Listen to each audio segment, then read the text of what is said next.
नमस्कार दोस्तों, बहुत बहुत स्वागत है आपके YouTube चैनल पर। ये हिस्ट्री का 5th चैप्टर है जिसका नाम यायावर साम्राज्य है। हम इस वीडियो में पूरे 5th चैप्टर के बारे में पढ़ेंगे, हर एक चीज़ को डिफ़ाइन करके पढ़ेंगे और चंगेज़ खान और मंगोलों के बारे में भी हम पढ़ेंगे।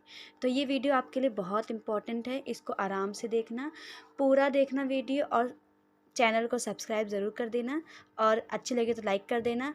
और जो डाउट है वो आप पूछा करो, प्लीज़ पूछोगे तभी पता चलेगा, सब्सक्राइब किए बिना मत जाना। हिस्ट्री का चैप्टर नंबर 5 यायावर साम्राज्य। सबसे पहले हम इस चैप्टर के नाम को ही सबसे पहले डिफाइन करने की कोशिश करेंगे कि आखिरकार यायावर साम्राज्य का अर्थ क्या होता है। साम्राज्य का तो आपको पता ही है कि एक साम्राज्य एक कॉलोनी है जिसका विस्तार हो रखा है, जहाँ पर हर एक जाति के लोग रहते हैं, अपना भोजन एकत्रित करते हैं, विभिन्न प्रकार से खाना बनाते हैं, खाते हैं और अपनी वेशभूषा को भी पहनते हैं। अभी आती है यायावर। यायावर को अगर हम शाब्दिक अर्थों में देखें तो यायावर का अर्थ होता है घुमक्कड़, या फिर जो घूम घूम कर अपना भरण पोषण करते हैं या घूम घूम कर अपना साम्राज्य का विस्तार करते हैं, उन्हें यायावर कहा जाता है। यायावर प्रवृत्ति के लोग कहा जाते हैं। सबसे पहले मेन बात आती है कि ऐसे कौन व्यक्ति थे जो यायावर थे। माना जाता है कि जो मध्य एशिया के जो भी मंगोल के लोग थे उन्हें यायावर कहा जाता था, उन्हें यायावर की संज्ञा दी गई थी, क्योंकि जो मध्य एशिया के मंगोल थे वो लोग घूमक्कड़ प्रवृत्ति के थे, एक जगह पर स्थिर नहीं रहते थे और वो ऐसा माना जाता है कि वो एक असभ्य व्यक्ति थे। उनके अंदर अगर सभ्यता नाम की चीज़ होती तो वो एक ही जगह पर स्थिर होकर वहीं पर रहते, वहीं पर खेती करते, वहीं पर खाते पीते और वहीं पर अपनी संस्कृति सभ्यता को बढ़ाते। किंतु ये असभ्य थे जिसके कारण ये घूमते रहते थे इधर से उधर और अपना जो साम्राज्य का विस्तार कभी इधर कभी उधर कहीं भी अपना जो वर्चस्व रखते थे। सबसे पहला जो हमारा टॉपिक है वो चंगेज खान के बारे में ही है। हम अगर इस चैप्टर को पढ़ते हैं तो इस चैप्टर में सबसे इम्पॉर्टेंट यही है कि हम जिसके बारे में पढ़ रहे हैं उसके बारे में हमें जानकारी होनी चाहिए। तो हम चंगेज खान के बारे में पढ़ेंगे और उसकी कुछ उपलब्धियाँ भी होती हैं। खास करके अगर कोई व्यक्ति अपना इतिहास बना के जा रहा है तो उसकी कुछ उपलब्धियाँ तो होंगी, ऐसे उसने कुछ ऐसे तो कार्य ज़रूर किए होंगे जिससे किसी और को तो फ़ायदा ज़रूर ही मिला होगा। चंगेज खान जो मंगोल जाति का सबसे महान नेता माना जाता है, जो कि मध्य एशिया में थी। माना जाता है कि 12वीं शताब्दी के अंत और 13वीं शताब्दी के शुरू में विश्व का सबसे महान साम्राज्य की नींव रखी थी चंगेज खान ने। ठीक है। और जो ये साम्राज्य है इसका जो विस्तार है या फिर इस साम्राज्य में मतलब जो मंगोल के चंगेज खान है इसने कहाँ कहाँ तक अपना शासन किया था या कहाँ कहाँ तक अपने साम्राज्य का विस्तार किया था, तो माना जाता है कि उत्तरी चीन, पूर्वी ईरान और अफगानिस्तान माना जाता है कि पूर्वी ईरान, उत्तरी चीन और अफगानिस्तान में ऐसे अनेक युद्ध लड़े गए थे चंगेज खान के द्वारा और उनके सैनिकों के द्वारा, जिससे उनको सफलताएं मिलती गई और उन्होंने अपने साम्राज्य का विस्तार किया। ऐसा तो नहीं कह सकते कि उनका साम्राज्य एक तरफा फैलता चला गया, एक पानी की तरह फैलता चला गया। मान के चलो कि उन्होंने इधर भी साम्राज्य बना लिया, उधर भी साम्राज्य बना लिया, अफगानिस्तान को भी साम्राज्य बना लिया। ऐसे करके उन्होंने अपने साम्राज्य को बनाया और हर जगह अपना वर्चस्व स्थापित कर दिया और उनको सफलता भी मिली, क्योंकि वो एक खूंखार प्रवृत्ति का भी आप कह सकते हो। वो ऐसे युद्ध लड़ा करते थे जिनके सामने और कोई सेना नहीं टिक पाती थी। मंगोलों के सामने हर किसी की सेनाएं ऐसे भाग जाती थी जैसे मानो कि आंधी के सामने तिनका, जस्ट लाइक दैट। उनका जो आप अगर छवि उतारने की कोशिश करोगे तो ऐसे उतार सकते हो कि वो एकदम निडर थे, असभ्य लोग थे। अपना खान पान, अपनी जो भी ज़रूरतें की चीज़ें थी उसको पूरा करने के लिए वो कुछ भी कर सकते थे। उनको मारना पीटना, घर जलाना, आग लगाना, ये सब चीज़ें करने में उनको बहुत मज़ा आता था। वो अपने एंटरटेनमेंट के लिए सारे कार्य किया करते थे। चंगेज खान एक महान विजेता ही नहीं, एक महान संगठनकर्ता भी था। उसने मंगोलों के सभी लोगों को, मतलब जो पशुचारक हुआ करते थे, क्योंकि मंगोलों में पशुचारक ही ज़्यादा पाए जाते हैं, वो पशुओं को चराते थे और घूम घूम कर अपने साथ पशुओं को भी ले जाते थे। उन्होंने पशुचारकों का एक संगठन सैनिक बनाया और उस सैनिकों को एक नई नीति सिखाई, युद्ध करने की नीति। और युद्ध करने की नीति से चंगेज खान को बहुत ज़्यादा सफलता प्राप्त हुई। उन्होंने एक महान संगठनकर्ता भी कहा जाता है, जिसने घुमक्कड़ मंगोलों को, जो कबीलों को, एक अनुशासित सैनिक शक्ति में बदल दिया, जिसे कहीं हार का मुंह नहीं देखना पड़ा। समझ गए? जैसे कि इसमें लिखा हुआ है, जिसने घुमक्कड़ मंगोलों को, जो घूम घूम कर अपने पशुओं को ले जाकर इधर से उधर चला करते थे या घुमा घुमा करते थे, उनको एक निश्चित निश्चित जगह पे रखा कि आप मध्य एशिया में रहो, हम यहीं से अपना साम्राज्य बढ़ाएंगे या हम यहीं से युद्ध करेंगे और हर जगह को अपनी कॉलोनी, अपने वर्चस्व रख देंगे, हर एक जगह को। अब आता है मंगोल और मंगोलों के इतिहास पर विश्वास ना करने के कारण। पहली बात तो हम मंगोल के बारे में समझ रहे थे, जैसे मैंने बताया कि मंगोल एक जातीय है जहाँ पर चंगेज खान की उत्पत्ति हुई थी। ठीक है, मंगोल जो कि मध्य एशिया के लोग थे, जो खूंखार प्रवृत्ति के थे, जो घुमक्कड़ प्रवृत्ति के थे और जिनमें निडरता नाम की चीज़ थी, असभ्य थे और अपने जो पशुचारकों को ज़्यादा बढ़ावा देते थे। आप ये सब लिख सकते हो। मंगोल मध्य एशिया के लोग थे जो मंगोलियों के रहने वाले थे। ठीक है, वे बहुत ही बहादुर, निडर और असभ्य थे, जिन्हें लूट मार करना, आग लगाना और लोगों को मारने बहुत मज़ा आता था। जैसा कि मैंने बताया, उनके लिए ये सब एंटरटेनमेंट की चीज़ें हुआ करती थी और जिससे इनको फ़ायदा भी होता था। अगर वो लूट मार करते तो उनको गहने, पैसे, जो भी आभूषण चीज़ें हैं वो सब प्राप्त होते, उनको वो अपने अपने उपयोग में रखते हैं। ठीक है, और वो आग लगाते हैं और अपनी चीज़ों के लिए कुछ भी करना उनको अच्छा लगता था। लूट मार करना, लोगों को मारना, जान देना, उनके लिए कोई किसी की जान की वैल्यू नहीं हुआ करती थी, इसलिए उन्हें शैतान भी कहा जाता था। ठीक है, वह जहाँ भी गए हर तरह तबाही मचाते गए। उनका यही मोटिव था कि वो अपना वर्चस्व इस कदर रखे कि लोग उनसे डरे, उनका नाम सुनकर ही कांपे। तो जब हमारे भारत में जब सल्तनत काल चल रहा था तो उसमें भी इल्तुतमिश के समय में एक आया था जो चंगेज खान ने उसको भगाया था। वो चंगेज खान से भागकर इल्तुतमिश से मदद लेने के लिए आया था। तो इल्तुतमिश ने अपने साम्राज्य को बचाव करने के लिए, अपने साम्राज्य की सुरक्षा करने के लिए चंगेज खान के द्वारा जो मतलब खदेड़ा हुआ व्यक्ति था उसको कहा कि भैया तू जा, मैं अपने साम्राज्य को लुटवाना नहीं चाहता, ना ही अपने साम्राज्य का विनाश करना चाहता हूँ, तुम अपनी लड़ाई अपने तक देखो, मैं इसमें आपकी मदद नहीं कर सकता। उसने अपने हाथ खड़े कर लिए थे इल्तुतमिश ने। ठीक है, इल्तुतमिश रजिया सुल्तान का बाप है, याद रखना, पिताजी है, सॉरी। मरते हुए गए और उन्हें कई राज्यों को लूटकर उजाड़ दिया। ठीक है, मंगोलों का अगर हम इतिहास देखें तो मंगोलों का कोई भी अपना इतिहास नहीं माना जाता है। मंगोल एक समझ लो कि चलते फिरते उन्होंने अपना सारा नीतियाँ बनाई। ठीक है, एक घुमक्कड़ प्रवृत्ति के थे, उनका क्या ही काम था, खाना पीना, पशु को चराना, लूट मार करना, आग लगा देना, लड़ाई झगड़े, यही सब करके ख़त्म।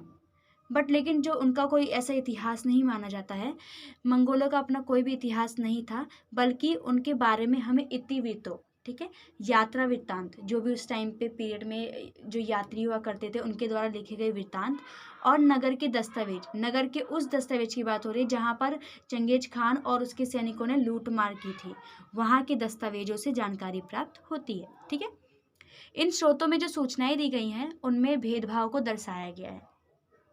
मंगोलों के बारे में कई लेखकों ने लिखा, पर उनके वृत्तांत एक दूसरे से अलग अलग थे, इसलिए मंगोलों के इतिहास पर विश्वास नहीं किया जा सकता।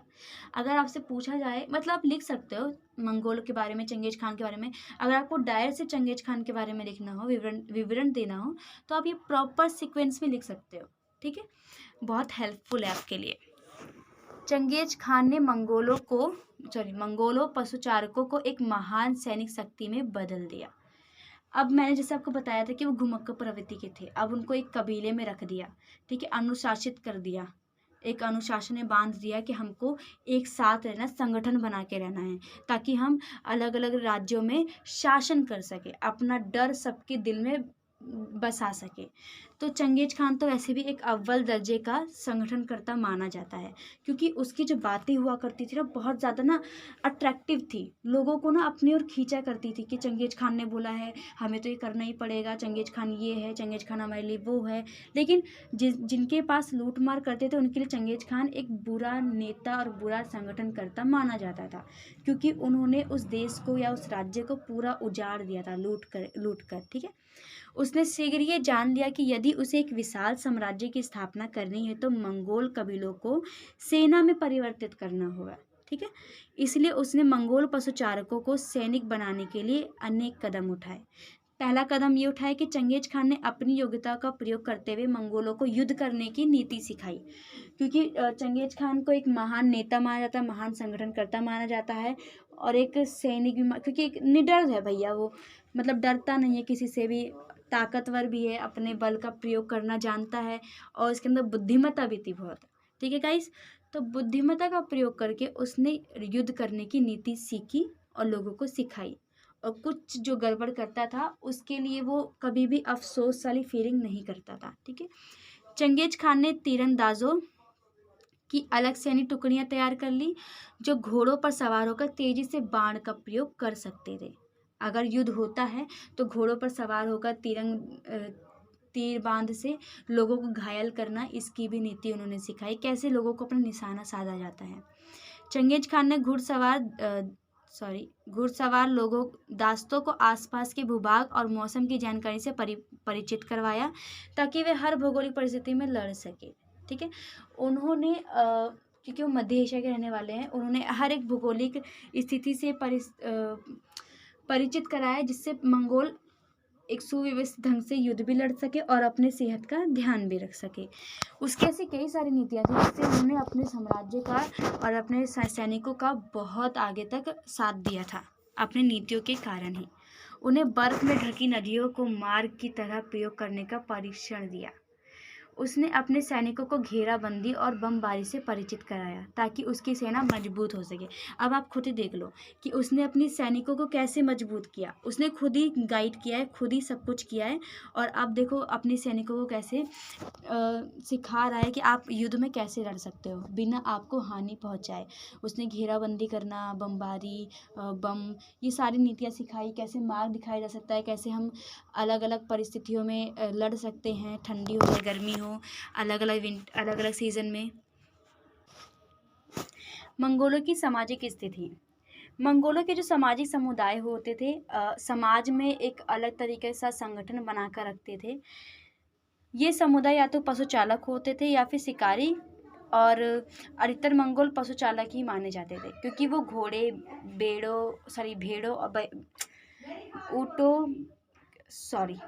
घोड़ों, भेड़ों, बकरी और ऊँटों को पालते थे। वो मतलब कि ऐसा मान के चलो कि वहाँ पर सबसे ज़्यादा कि पशुचारक को ही ज़्यादा महत्वता दी जाती थी, क्योंकि पशुचारक से उनको दूध मिलता था, उनकी खाल मिलती थी, अलग अलग तरह की चीज़ें मिला करती थी और उससे उनको बेनिफिट होता था। उसको वो अपने रोज़गार के लिए बेचा भी करते थे, जो भेड़ बकरी या ऊँटों या घोड़ों से प्राप्त होती थी उनको सारी चीज़ें। पशुपालक मध्य एशिया के घास के मैदानों में रहते थे क्योंकि उनको चारा चाहिए होता है। चारे के लिए घास का मैदान सबसे बढ़िया, जो कि स्टेपी घास का मैदान सबसे बढ़िया माना जाता है, तो स्टेपी घास के मैदान में रहते थे। पशुओं के लिए चारा आसानी से मिल जाता था वहाँ पर। शिकारी संग्रह साइबेरिया के वनों में रहते थे और पशुचालक की दुनिया में गरीब होते थे। जो वहाँ के शिकारी संग्रह माने जाते हैं वो साइबेरिया में रहते थे और वहाँ पे वो गरीब, क्योंकि वो लोग शिकारी करते थे और कुछ जो भी प्राकृतिक से प्राप्त चीज़ें होती थी उसको इकट्ठा करते थे, उसको संग्रहण करते थे। वो लोग गरीब माने जाते थे क्योंकि शिकार करके एक टाइम का खाना निकल जाता है, किसी को जानवर को मार लिया, खा लिया, ख़त्म, चीज़ें प्राप्त होगी, ख़त्म। लेकिन रोज़गार की चीज़ें ज़्यादातर पशुचारकों वालों को मिल जाती थी। वो उनको बस अपने पशुचारकों को घुमाना होता था, चराना होता था। अगर आप इमेजिन करके पढ़ोगे तो आपको बहुत अच्छे से समझ आएगा ये सारी चीज़ें। उनका जो समाज था वो पक्षीय था। वहाँ पर पिताओं का प्रभुत्व या पिताओं को ही सर्वोपरि माना जाता था। वहाँ पे वंश के आधार पर ही सारी चीज़ें होती थी, बटा होता था। मंगोल में अपनी रक्षा और आक्रमण करने के लिए परिवारों तथा कुलों के लिए परिसंघ बना लेते थे। वे पशुधन के लिए लूटमार भी करते थे। मंगोलों के सैनिक प्रबंध।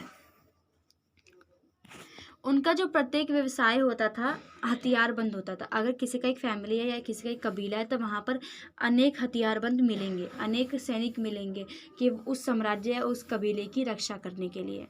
इन्हीं से उनकी सशस्त्र सेना का निर्माण होता जा रहा था। चंगेज खान की जो सेना थी वो नए सदस्यों को शामिल करती जा रही थी, जिससे जो उनकी सेना थी उनका संख्या बढ़ता चला जा रहा था और काफ़ी ज़्यादा विशाल और शक्तिशाली भी होती जा रही थी।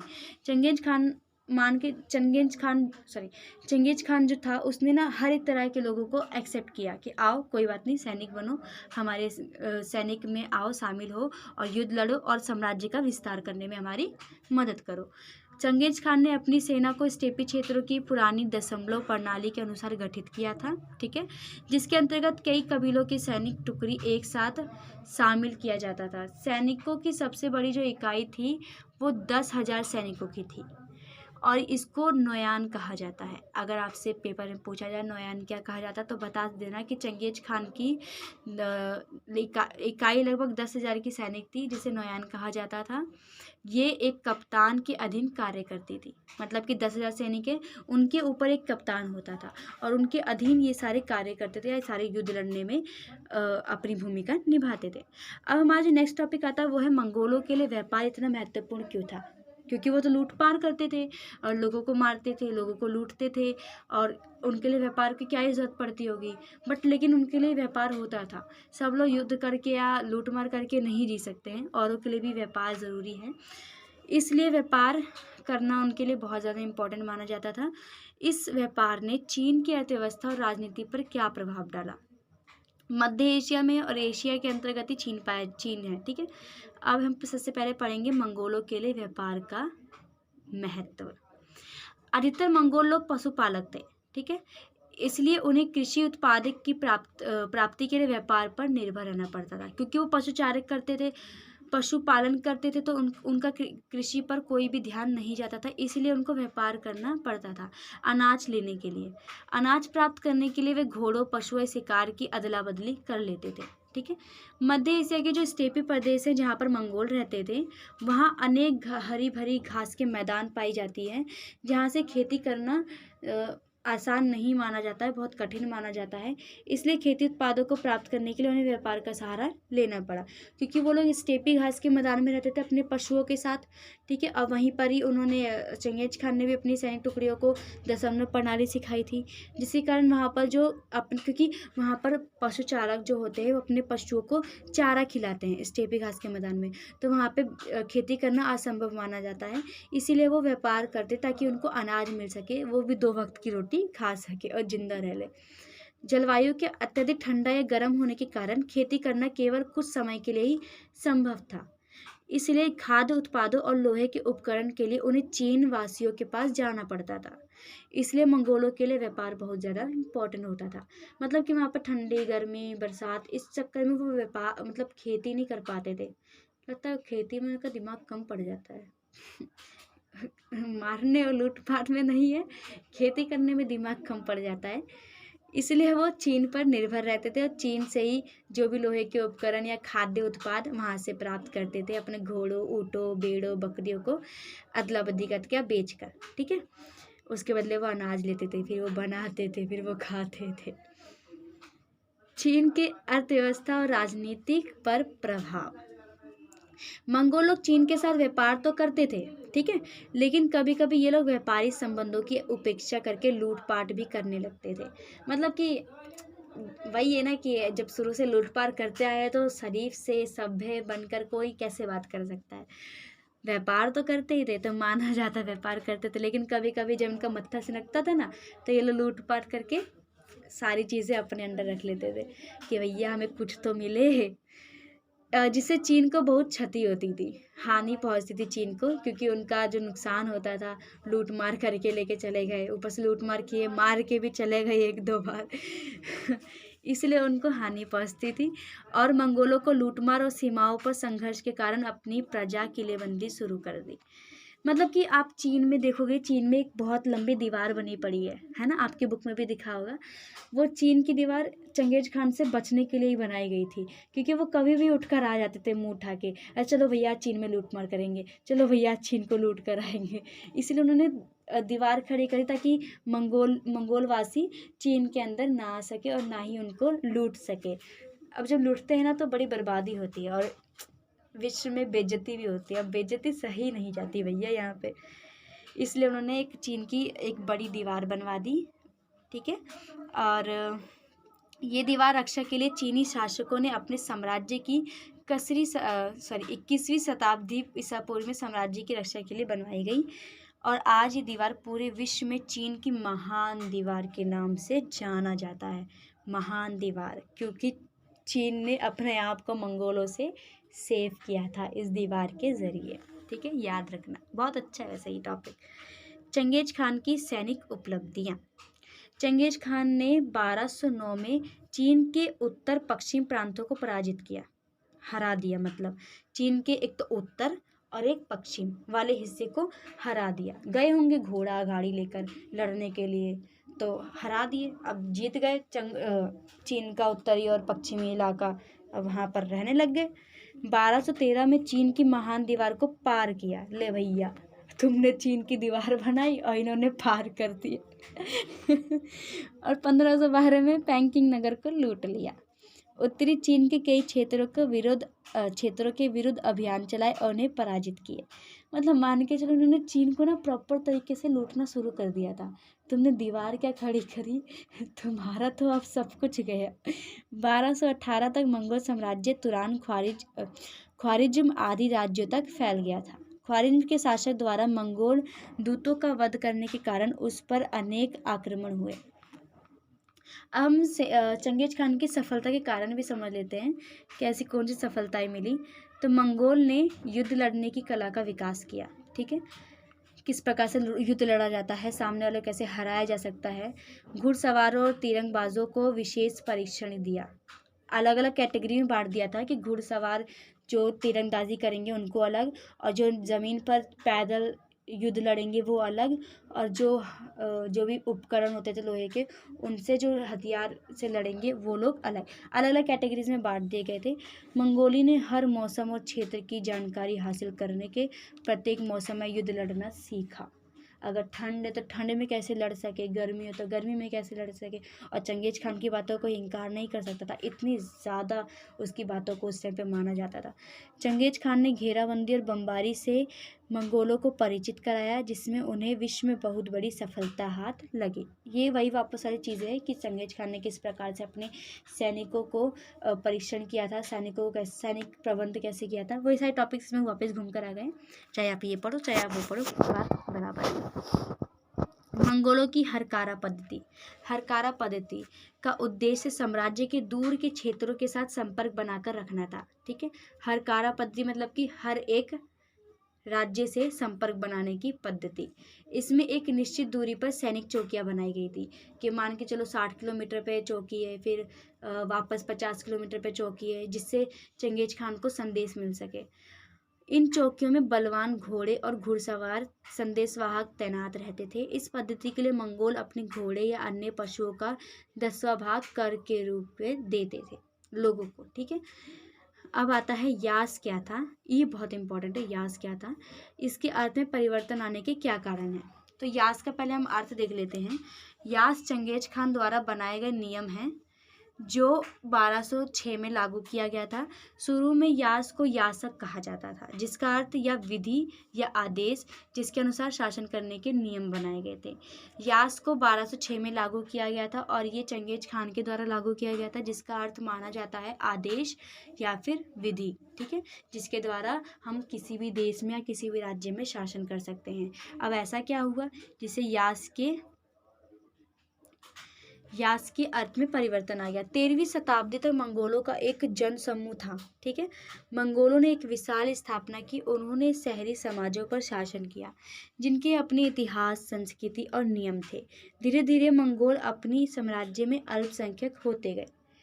देख लो अब यास का जो परिवर्तन या अर्थ बदल गया। 13वीं शताब्दी में जो मंगोलों का जन समूह था वो बहुत मतलब कि आप मान के चलो शुरू हो गया था बनना। फिर एक विशाल स्थापना की जहाँ पर शहरी समाजों पर शासन किया जिनके अपने इतिहास, संस्कृति और नियम थे। क्योंकि आपने मध्य एशिया में रहना शुरू किया था, मध्य एशिया से आपने चीन को बहुत बुरी तरीके से पराजित किया। फिर आप शहरों में जाने लगे। शहरों में वहाँ पर सभ्य लोग रहते हैं, संस्कृति में रहते हैं, अपने नियम कायदे कानून में रहते हैं। वहाँ को आप तुम डिस्टर्ब कर रहे हो जाके लड़ के युद्ध को, तो इससे क्या हुआ, वो अपने समाज में छितर बितर होने लगे थे।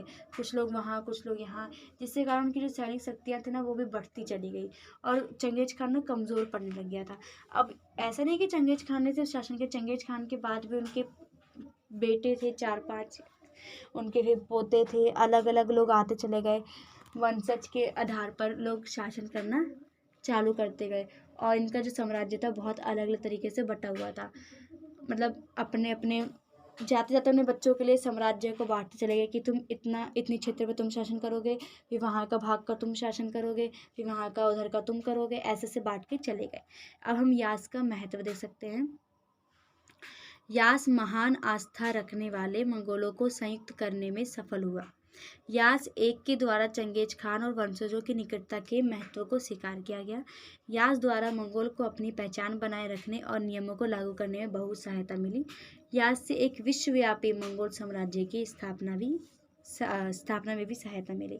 ये आपका चैप्टर यहाँ पे कंप्लीट होता है। बहुत इंपॉर्टेंट चैप्टर था, बहुत इजी भी था।